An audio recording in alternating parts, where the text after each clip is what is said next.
happened to bump into a good friend of mine. He was in the forefront of this business part of this hip-hop stuff in the West Coast. Let me introduce to you the great, honorable Mr. Jerry Heller in place. Thanks, man. How you doing, man? NG is one of my oldest friends in the business. I go back a long, long way with him. So my name is Jerry Heller, and I've been in the business since the middle 60s. I started off with Creedence Clearwater. I discovered Elton John and brought him to America in 1969. Pink Floyd in 1970, represented Marvin Gaye.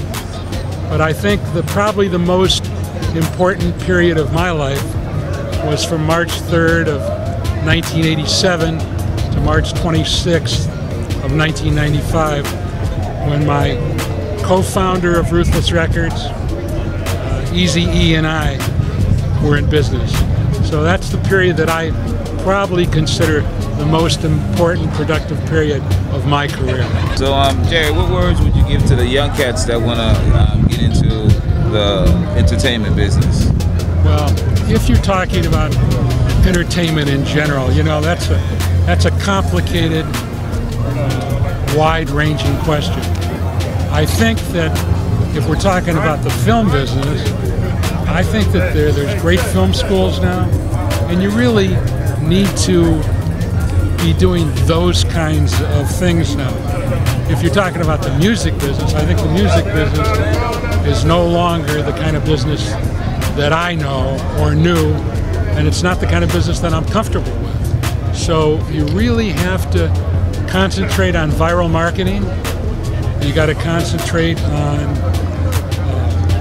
establishing your brand so that you can go out and tour, because it seems to me that the only money now in the music business is being made by guys like Irving Azoff, you know, who was the chairman of the board of Live Nation. Touring and merchandising seems to be where the money is. You can't depend on the majors anymore to break your records. So, you know, you got to be prepared to do everything yourself. And if you're going to do everything yourself, why should you give somebody a 360 deal? That makes no sense to me. So I think you got to be involved with people that you know and trust, and you got to build a buzz. And in that respect, it's no different than it ever was. You got to be friends with your local DJs and all the local clubs, and you got to get a buzz going so that you can command some kind of respect in the personal appearance world. So, Jerry, what you doing these days? Well, I'm doing a lot of things. I wrote a book called Ruthless. I'm doing a documentary of my life. We're doing a Sopranos entourage kind of Sunday night HBO type series. And I manage one rock and roll group now called 28 North from Pittsburgh.